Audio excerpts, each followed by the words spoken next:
안녕하셨어요. 한 주일 동안 또 첫 번째 강의를 마쳤는데 또 당분간은 이렇게 가야 된다고 그래서 저도 당황스럽고 또 이렇게 계속 한 구석에 좀 뭔가 허전합니다.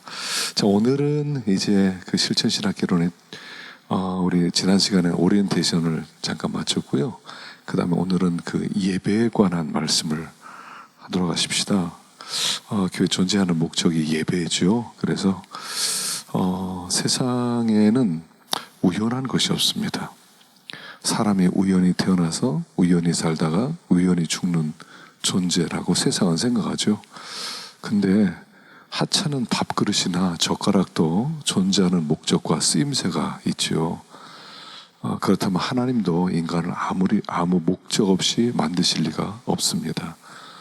이런 고등 생명체, 인간이란 얼마나 엄청난 존재입니까?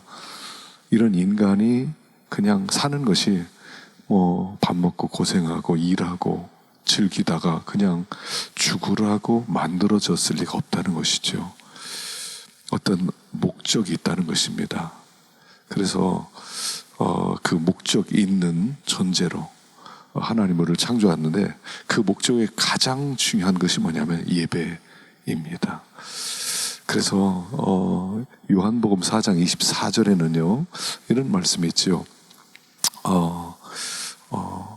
하나님께 참되게 예배하는 자들은 영과 진리로 예배할 때가 오나니 곧 이때라. 아버지께서는 자기에게 이렇게 예배하는 자를 찾으시느니라 라고 하셨어요. 이렇게 예배하는 자를 찾으시느니라. 하나님은 예배자를 찾으신다는 겁니다. 우리가 때때로 오해하는 게 일해야 된다라고 생각하죠. 근데 하나님은 일하는 사람을 찾는 게 아니라 예배하는 사람을 찾는 것입니다. 때때로 우리는 하나님은 마치 일손이 부족해서 짤쩔매는 공사장 감독쯤으로 착각할 때가 있습니다. 야, 나 바쁜데 나 좀 도와줄래? 야, 아무라도 좋다. 누구 좀 도와다오. 이런 식으로 공사장에서 인부 구하는 그런 분으로 생각합니다. 하나님 우리가 굉장히 필요하다고 착각합니다. 그리고 나는 주님을 위해 일을 한다고 생각합니다. 그러니까 하나님은 일꾼이 아니라 예배자를 찾으십니다. 일꾼이 필요 없는 것은 아닙니다. 그러나 하나님을 진정으로 예배하는 예배자가 된다면 우리는 그 다음에 일하는 사람이 될 것입니다. 그래서 예배란 선택사항이 아니죠. 해도 되고 안 해도 되는 그런 사항이 아니라 존재하는 목적이 예배다 하는 것입니다. 우리는 예배를 이야기할 때 우리가 하나님께 드리는 어떤 것이다. 그런 기독교는 하나님이 우리에게 무엇을 주셔야 한다는 그 사상에 빠져 있지요. 우리 하나님께 드리는 무언가란 말입니다. 하나님께서 행하신 일들에 대해서 우리의 반응이죠. 그래서 우리가 이 참된 예배자가 되는 것, 이것이 하나님의 우리를 존재한 목적인데요. 첫 번째는 창조의 목적. 창조의 목적이 그 하나님께 영광 돌리는 거죠. 하나님은 영광 받기를 원하셔서 우주 만물을 창조하셨습니다. 그리고 우리를 창조하셨고 구원하셨죠. 하나님의 영광에 대한 열심은 우리 성도들을 보다 훨씬 더 큽니다. 하나님의 모든 사역은 하나님의 영광을 받기 위한 하나님의 열심과 같은 것이죠. 그래서 우리가 첫 번째 사람의 제일 되는 목적이 뭐냐 하는 소리문답에 일본에서 하나님을 영화롭게 하는 것, 그리고 영원히 하나님을 즐거워하는 것, 이렇게 얘기를 했어요. 그래서 우리는 하나님을 영원토록 즐거움을 통하여 하나님을 영화롭게 할 수 있고, 또 하나님이 최고로 영광 받으시는 것이 모든 인간이 모든 환경에서 하나님을 즐거워할 때 하나님을 영화롭게 할 수 있는데, 다시 말하면 하나님을 영화롭게 하는 것과 인간이 행복해지는 것은 하나라는 겁니다. 하나님의 영광을 외치면서 하나님에 대한 기쁨과 즐거움을 상실하면 기계적이고 습관적이고 형식적인 그런 죽은 신앙이 된다는 겁니다. 그래서 인간의 기쁨, 그래서 우리의 진정한 즐거움을 하나님께 영광 돌리는 것, 그리고 하나님 영광 돌리는 것이 우리의 기쁨이 될 때 하나님은 진정으로 영광을 받는다는 거예요. 그러니까 하나님께 영광 돌리는 것과 내가 행복해지는 것은 같은 얘기라는 겁니다. 그래서 하나님을 어떻게 영광스럽게 하지?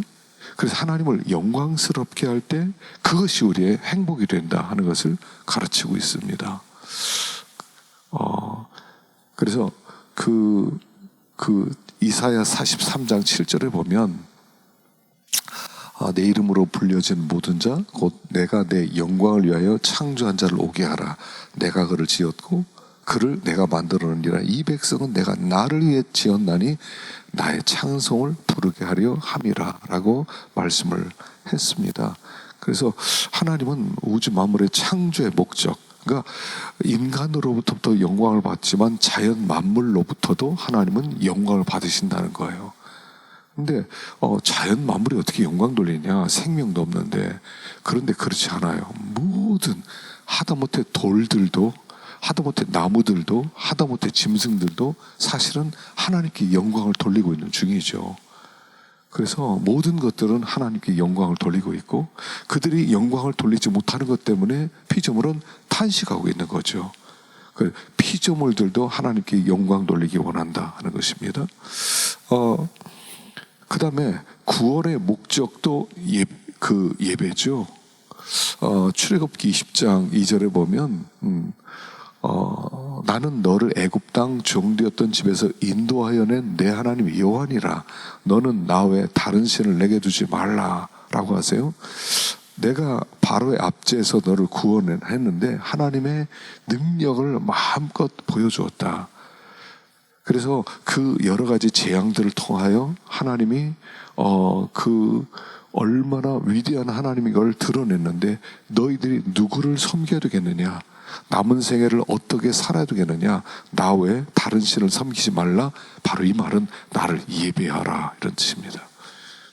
그러니까 전능하신 하나님을 예배하도록 하기 위해서 구약의 이스라엘 백성을 부르셨습니다. 또 에베소서 1장 6절에도 보면요, 이는 그가 사랑하시는 자 안에서 우리에게 거저 주시는 바 그 은혜의 영광을 찬송하게 하려는 겁니다. 자, 에베소서 1장 3절에서 14절까지는 성부 하나님, 성자 하나님, 성령 하나님께서 구원을 위해서 행하신 일이 기록되어 있죠. 그리고 여기 후렴구처럼 붙어있는 말이 바로 이 말이죠. 그의 은혜의 영광을 찬송하게 하려는 것이라. 성부 하나님께서 우리를 구원하시기 위해서 구원을 계획하시고, 성자 예수님께서 하나님의 뜻을 이 땅에 오셔서 순종하시고, 그리고 성령 하나님께서 우리를 믿도록 인쳐주시고, 그래서 우리를 구원하신 목적은 한 가지인데 은혜의 영광을 찬송하게 하려는 것이다 그랬습니다. 여기서 말하는 은혜의 영광이란 엄청나게 영광스러운 은혜라는 뜻입니다. 은혜의 영광이라는 표현을 쓸 때 은혜를 받은 결과가 눈부실 정도로 찬란할 때입니다. 이 은혜의 영광이라는 말을 제대로 이해하려면 두 가지를 알아야 돼요. 첫째는 인간이 저지른 죄의 깊이, 도대체 우리의 죄가 얼마나 우리를 깊은 바닥으로 떨어뜨렸는지를 알아야 돼요. 그래야 그리스도의 피가 우리를 어떤 자리까지 올려놓았는지 깨닫게 되기 때문입니다. 그래서 가장 밑바닥에 있는 자를 가장 높은 자리, 도무지 우리는 그 하나님의 은혜를 입을 수가 없었는데 그 하나님의 계획으로 말미암아 예수님이 밑바닥에 있는 우리를, 완전히 멸망당할 우리를 가장 높은 하나님의 아들의 자리, 우주 만물을 다스리는 상속자의 자리, 극과 극으로 옮겨진 것이 구원이라는 겁니다. 그래서 이 구원을 하게 될 때 우리는 하나님의 영광을 돌릴 수 있고요. 그러니까 하나는 밑바닥에 있었다는 것, 또 한 가지는 우리를 그 얼마나 높은 자리까지 올려주셨는지 그걸 아는 것입니다. 그래서 구원의 목적, 우리가 구원을 받았다는 이 사실이 하나님께 영광 돌리기 위해서 우리가 부름을 받았다는 것을 우리에게 말씀을 하고 있죠. 자, 예수님은 예배를 어떻게 가르치셨습니까? 마태복음 4장 10절에 보면 주 너의 하나님께 경배하고 다만 그를 섬겨라. 이게 마귀에게 한 말 같지만 사실은 모든 사람들에게 한 얘기입니다. 세상에 다른 신은 없다. 하나님만 창조주시다. 그래서 그 이외의 모든 것은 다 피조물이다. 마귀도 피조물이고 귀신도 피조물이고 천사도 피조물이고 하나님 외에 존재하는 모든 것은 피조물이기 때문에 그것은 예배의 대상이 아니고 예배 대상은 오직 하나, 나다.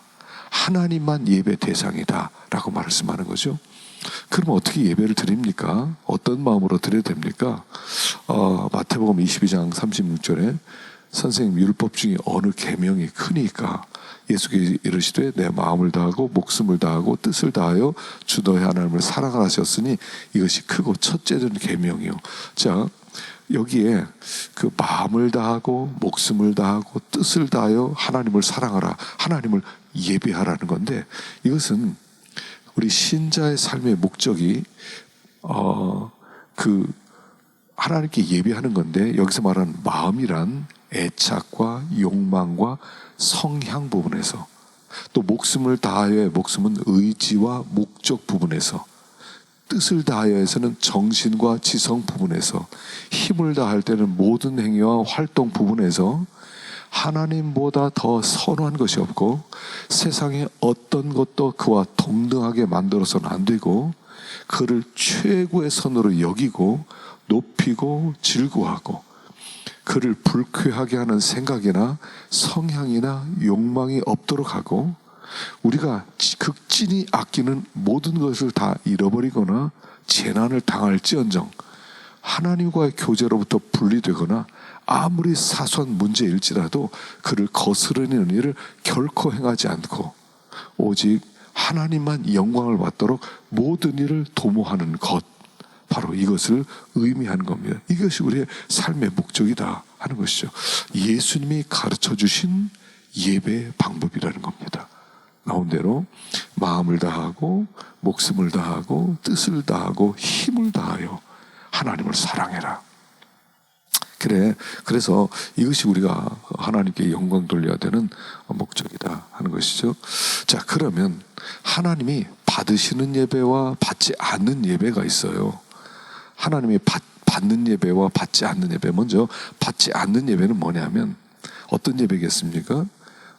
가인의 예배지요. 가인의 예배입니다. 창세기 4장에 보면 세월이 지난 후에 가인은 땅의 소산으로 제물을 삼아 여호와께 드렸고 아벨은 자기도 양의 첫 새끼와 그 기름으로 드렸더니 여호와께서 아벨과 그 제물은 연락하셨으는과 가인과 그 제물은 연락하지 아니하였다. 이제 이 본문이 사실은 굉장히 이렇게 이슈가 되는 그 본문이죠. 과연 하나님은 아벨의 제사를 안 받고 아벨의 제사를 받고 가인의 제사를 받지 않나? 하나님은 아벨과 아벨의 제사를 받으셨고 가인과 가인의 제사는 안 받으셨어요. 저는 여기에서 굉장히 중요한 게 뭐냐면 피 있는 제사라는 겁니다. 아벨은 양으로, 가인은 농산물로. 그런데 하나님은 가인의 제사를 안 받았어요. 예배에는 피가 있어야 된다는 거예요. 여기 가장 귀한 것으로 드렸고 가장 귀한 것 아닌 것으로 드렸고 그렇게 보는 분들도 있지만 제가 볼 때는 피예요. 피. 하나님은 이미 아담에게 원시복음을 주셨어요. 복음을 주셨어요. 그리고 그 양의 가죽 옷을 입히셨어요. 그러므로 말미암아 이미 아담에게 복음을 주셨어요. 피를 가져야 된다는 걸 이미 말씀하셨어요. 그리고 그 자녀들에게 얘기를 했는데 아벨은 피를 가져왔고 가인은 피를 가져오지 않았다는 겁니다. 우리의 예배의 가장 중심은 예수 그리스도라는 뜻이에요. 예수 없는 예배, 예수의 그 보혈 없는 희생이 없는 그 제물은 안 받으신다 한 그런 말씀을 여기서 하고 있죠. 그래서 하나님은 가인의 제사를 안 받으셨다 하는 것입니다. 두 번째는 사울과 또 나답과 아비후 또 우시야 왕의 예배를 안 받으셨어요. 여기 보면 사울은 사무엘이 정한 기한대로 이레 동안을 기다렸으나 사무엘이 길갈로 오지 아니하며 백성이 사울에게서 흩어진지라. 사울이 이르되 번제와 화목제물을 이리로 가져오라 하여 번제를 드렸더니 번제 드리기를 마치자 사무엘이 온지라. 사울이 나가 맞으며 문안하매 사무엘이 이르되 왕이 행하신 것이 무엇이냐 하니 사울이 이르되 백성은 내게서 흩어지고 당신은 정한 날 안에 오지 아니하고 블레셋 사람은 믹마스에 모였음을 내가 보았으므로 이에 내가 이르기를 블레셋 사람들이 나를 치러 길갈로 내려오겠거늘 내가 여호와께 은혜를 간구하지 못하였다고 부득이하여 번제를 드렸나이다. 사울은 하나님이 주시는 예배 방식을 잃어버린 거죠. 사울이 예배를 드려야 되는데 자기가 예배를 드렸어요. 우시야 왕의 예배도 결국 그런 예배죠. 나답과 아비후는 어떤 제사를 드렸습니까? 하나님이 명하지 않은 불로 하나님께 제물을 드렸어요. 하나님이 그래서 나답과 아비후를 그 자리에서 죽이셨죠. 우시야는 문둥병 걸리게 만들었고요. 사울은 하나님이 그 위를 패하셨어요. 공통점이 뭡니까? 예배예요. 올바른 예배를 드리지 않았을 때 하나님께서 그 제사를 그들이 드렸던 예배 때문에 그들이 망하게 되는 거예요. 여러분, 예배는 얼마나 귀한지 몰라요. 그래서 우리가 하나님께 예배를 드릴 때 이게 진리대로 드려야 돼요. 진리대로. 하나님이 지시하신 대로. 하나님이 지시하지 않은 대로가 아니라 지금 우리가 예배를 드릴 때 자꾸 나 중심으로 드리거든요. 사람들이 뭔가 느끼도록 만들어주고 싶어 하는 것이 요즘 시대의 예배 정신이잖아요. 사람들이 뭔가 기뻐하고 사람들이 뭔가 느껴야 된다는. 그런데 예배 중심은 하나님이세요. 하나님이 기뻐하시느냐, 하나님이 받으시느냐, 하나님이 안 받으시는 예배도 있다는 것을 가르치고 있다는 것입니다. 그래서 우리가 예배를 드릴 때 하나님이 받으시는 예배를 드려라, 진리대로 드려라. 그래서 진리와 영과 진리로 예배를 드릴 때 진리로 예배를 안 드렸다는 거죠. 이것은 예배가 참 귀합니다. 또 하나님이 그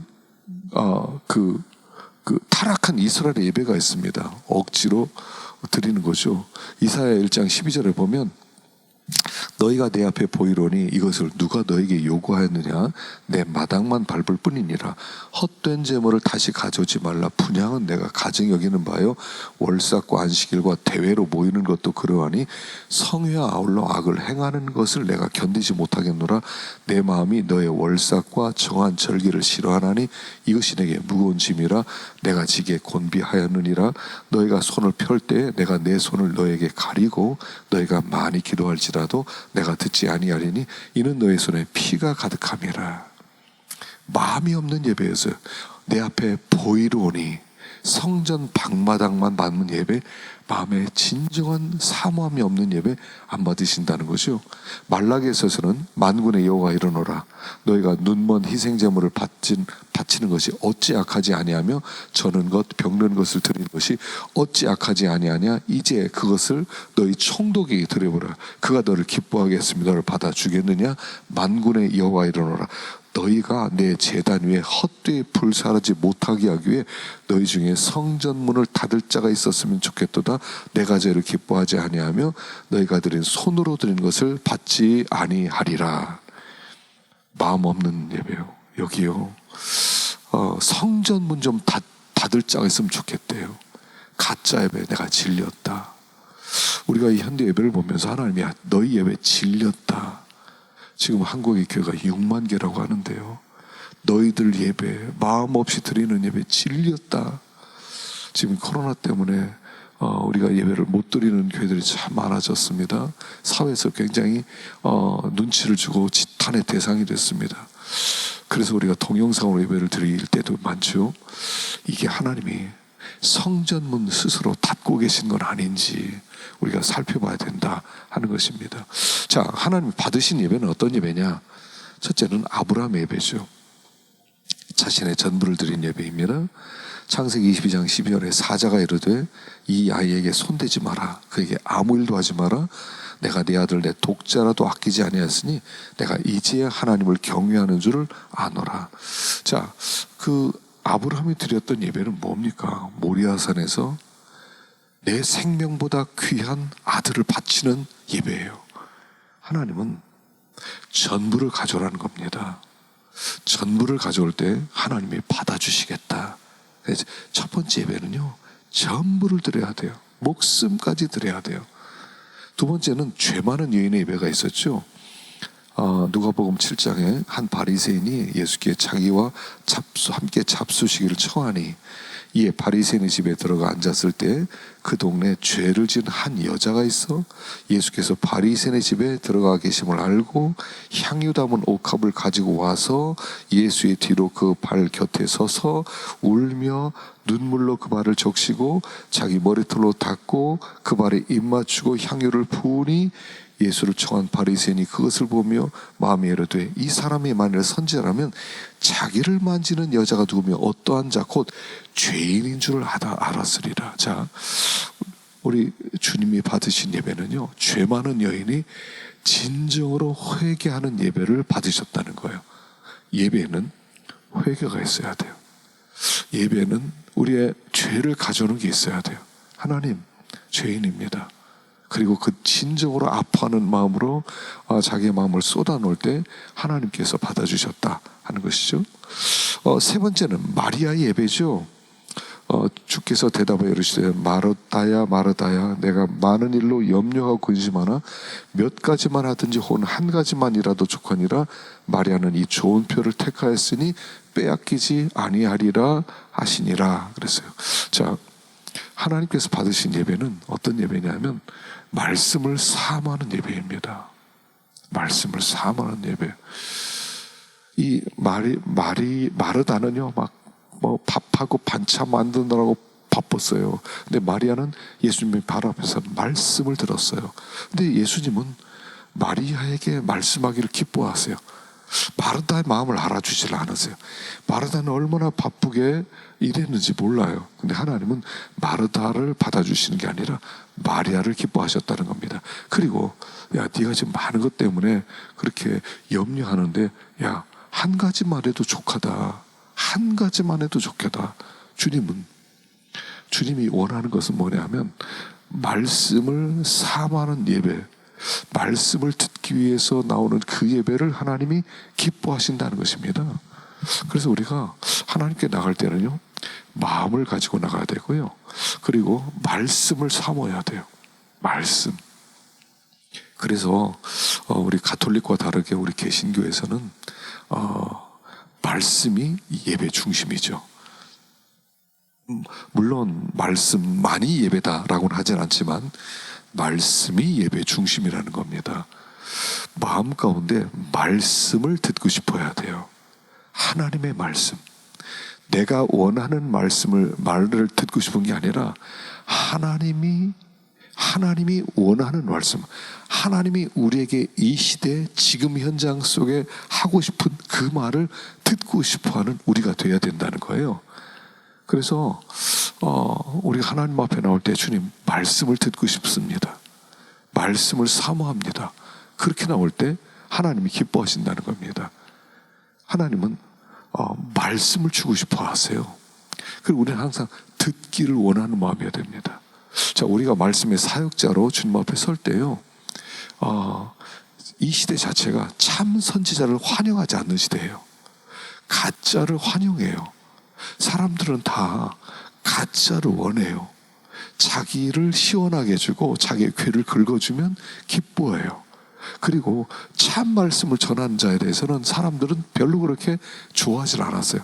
여러분 구약 성경을 쭉 보면 참 선지자는 항상 순교했어요. 참 선지자는 항상 괴로움을 당했어요. 참 선지자는 항상 버림을 당했어요. 여러분 우리 개혁주의 신앙을 하면서 참 말씀을 전해야 되죠. 근데 우리가 현장 속에 들어가 보면 참 말씀을 할 때는 교인들이 별로 시큰둥할 때가 많고요.